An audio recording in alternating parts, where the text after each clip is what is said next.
organic, unpredictable, unknown, lovely, beautiful, a sense of fulfillment. This is part of the pleasures of life and not the chores of life.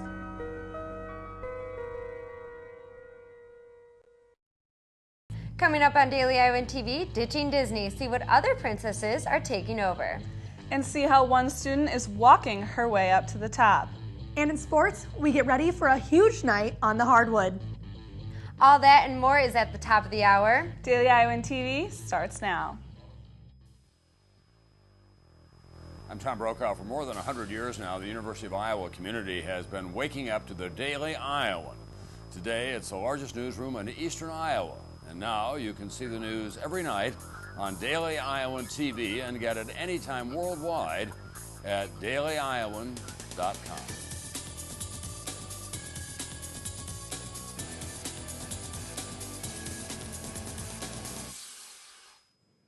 Hello and welcome to this edition of Daily Iowan TV. I'm Mary LaPleca. And I'm Kara Bimschlager.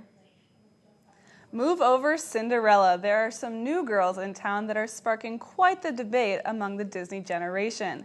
Daily Iowan TV reporter Taylor Axelson introduces us to the new word that is making the original princesses grab their sparkly shoes and take off in their pumpkin. Princessification. It's a new word that is going viral on the internet. David Trumbull, an award-winning cartoonist, princessified 10 of the world's most inspiring women from past and present history. It includes women like Hillary Clinton, Rosa Parks, and Susan B. Anthony. He did this in response to Disney's princessification of Pixar's Merida, character from Brave. No matter on who the superficial brush is painted on, girls young and old are attracted to a sparkly dress and a handsome prince. Well, I mean, as a kid, that was like my childhood, and like I was a girly girl, you know, growing up, so Disney princesses were like my life. Like I loved them. I think I was a Disney princess every year for Halloween. You know, I had all the movies. So it's clear that these movies were loved by the young girls who watched them. But what about the message? I think that it kind of gives you like that you're living in a fairy tale. It's a fantasy world out there. Damsels in distress, so they need to be rescued. You have to be perfect in order to be a princess. Perfection could be a synonym for princess, but there are two sides to every story that starts with once upon a time. There's like pros and cons because there's a message that like all these princesses go through like strides and struggles and they come up on top, and they're also playing toward this whole fantasy about falling in love, like, and it happens so easy and so quick when in real life that's not reality. Trumbull's princesses have seen reality, not just in love, but in war, revolution, and discovery. Princesses like these could open up doors other than a closet full of pretty dresses. I think that if girls saw this growing up, they would maybe think that they had more opportunities to make a difference, like career-wise, and when they see the other princesses, maybe they do think that their whole point in life is to just like find a man to marry and then wear pretty clothes, and that's about it. So I think this would give them like more motivation to do more. No, I love the original princesses, so I would never like want that to go away. Like that's something I want to show to my daughters just because I just love those stories. But I would also like to show them like other routes of, you know, what other routes that they can take. These 20-something girls are the prime product of the original Disney princess movies. But they don't have a fairy godmother. So they're locking themselves away to work hard for their success, just like Trumbull's princesses did. But that doesn't mean they won't come across some witches, poison apples, or some magic along the way. This is Taylor Axelson, Daily Iowan TV, and just like the most famous fairy godmother said, bippity, boppity. University of Iowa students coming back for the spring semester may notice an email change. The university will be changing from Microsoft Outlook to Microsoft 365. The new email program will offer more communication and scheduling options for students. Many students on campus are balancing work and school, but for Ann Kerbo, she took a different direction with her own dog walking business. Daily Iowan TV reporter Megan Horhan has more on the story. What started as missing her dogs from home and a summer with little to do turned into something much bigger for Ann Curbo. Her mom gave her the idea to walk dogs for professionals in Iowa City, and an ad on Craigslist was the beginning of Must Walk Dogs. Her business took off, not realizing immediately how much work it would be. 2 other jobs, 15 semester hours, and 3 student orgs left Ann needing a little more balance in her life. I have a very, superwoman, I can do it all attitude, and so I was like, I'll work it out, I'll figure it out. Well, I wasn't getting enough sleep. Making difficult choices on what to give up was tough for her, but there were even more choices to make in her business, such as pricing. For instance, Must Walk Dogs does overnight visits priced at $35 a night. This is comparable to other kennels, such as Home Away from Home, which is $22, and Lucky Paws is $36 per night. Must Walk Dogs became a limited liability company in July, making her an official business. But this means more paperwork, legal work, and hiring employees who she can count on. Owning your own business sounds like a lot of work, but when you get to hang out with dogs all day, it sounds like a lot of fun.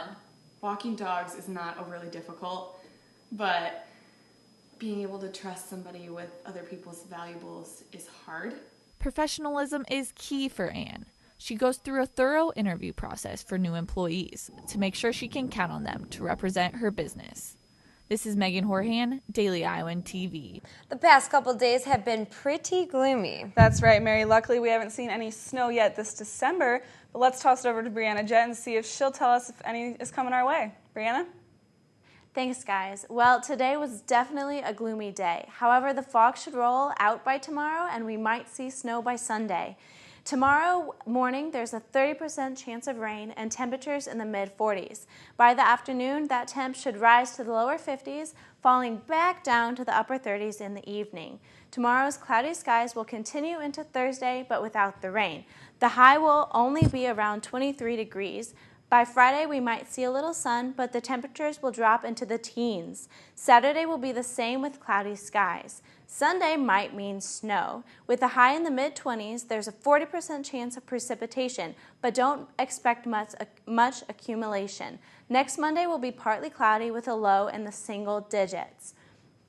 Well, that's all the weather I have for you today. Back to you guys at the desk.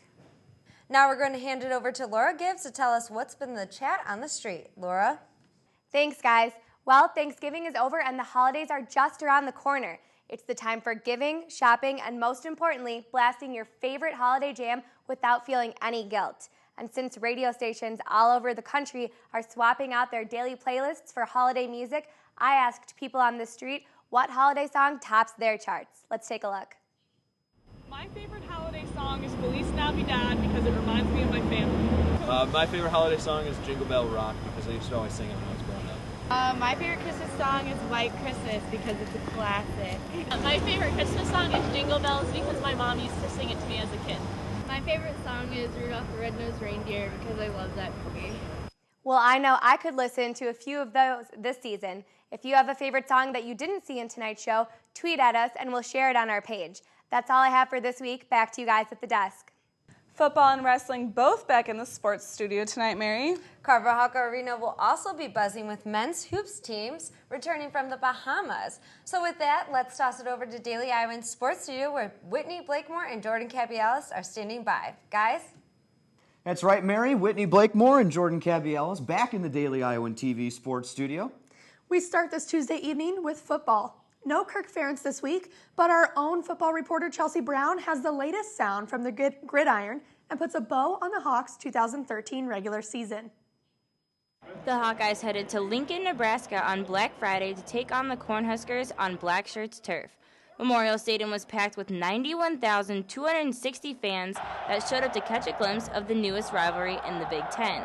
It was senior day for the Huskers and the last seasonal game determining the future bowl game for both teams. The Huskers came in with more wins in the season, and taking them on at home would be a challenge for the Hawks, but the defense, who has no shortage of big-time athletes, made plays when the team needed them. The defense led with back-to-back interceptions, one by Hitchens and one in the next Husker drive by Morris, but it didn't end there. Phil Parker's defense attacked the ball with plenty of sacks to follow and a fumble recovery. With the Huskers' fake punt attempt failing, it kept the momentum in Iowa's favor, carrying over to the Iowa offense. I think the biggest thing was we we capitalized on their turnovers. That fake punt, that was huge. Our defense, was playing great all day, but that was a big turning point. They were making a comeback. I think it was 17-10 at that point, and make that stop inside the 25-yard line was huge for our offense and continue to get momentum going into that fourth quarter. Iowa's offense response to 3 Nebraska turnovers kept them leading the game, but the highlighted players of the defense all season has been the senior linebacker trio of Kirksey, Morris, and Hitchens, who accounted for 10 takeaways for the season. The Hawkeyes are 6-0 when winning the turnover margin and 1-4 when losing the turnover margin, something that played a key role in the win over Nebraska. The ending result of the game was 38-17, a Hawkeye win and their first in Lincoln since 1941, and it was all smiles for the team taking the Heroes Trophy back to Iowa City. Wrapping up Iowa's season as they head to the bowl game, that puts the Hawks in 4th in Big Ten standings with an 8-4 record with projections of a New Year's Day bowl game. Chelsea Brown, Daily Iowan TV Sports. Football exceeding expectations. Basketball, well, they're just getting started. Just a few weeks after cracking the AP Top 25 in what seems like forever, the Black and Gold will have to prove they deserve to be there tonight when they take on Notre Dame in the ACC Big Ten Challenge. But if there was a common theme to the post-game press conferences after the Battle for Atlantis title game, it's this. All signs point to Iowa basketball turning some heads in 2013. I told Fran after the game, I just said, you guys are going to have a great year. That's a hell of a team. They run offense as well as anybody we've played. When they needed to get shots for the right guys, they got shots for the right guys. It was hard for us. Obviously, everybody wants that to guard them. And my hope is that we can appreciate 2-1. We can appreciate a come from behind overtime win, and we can learn from some of the mistakes we made tonight. It's just players making plays, and that's what this game came down to. The coaches can only do so much. Coach Wright and Coach Cameron, they can only do so much, and the players just got to make plays, and they made more plays than we did. Marble will have to hope it's the boys in the black and gold making the plays if the Hawks plan on taking down the Irish and Carver Hawkeye this evening. That's right, Jordan. However, no worries about a Paradise hangover on McCaffrey's end. How difficult it's going to be for you to come back? You're going to fly overnight. You're going to play Tuesday. That won't be a problem. Okay, thank you. Wrestling making headlines early in their season as well after dominating the Iowa City Duels and taking down Iowa State for the 11th consecutive time. Next up on the schedule, Edinburgh.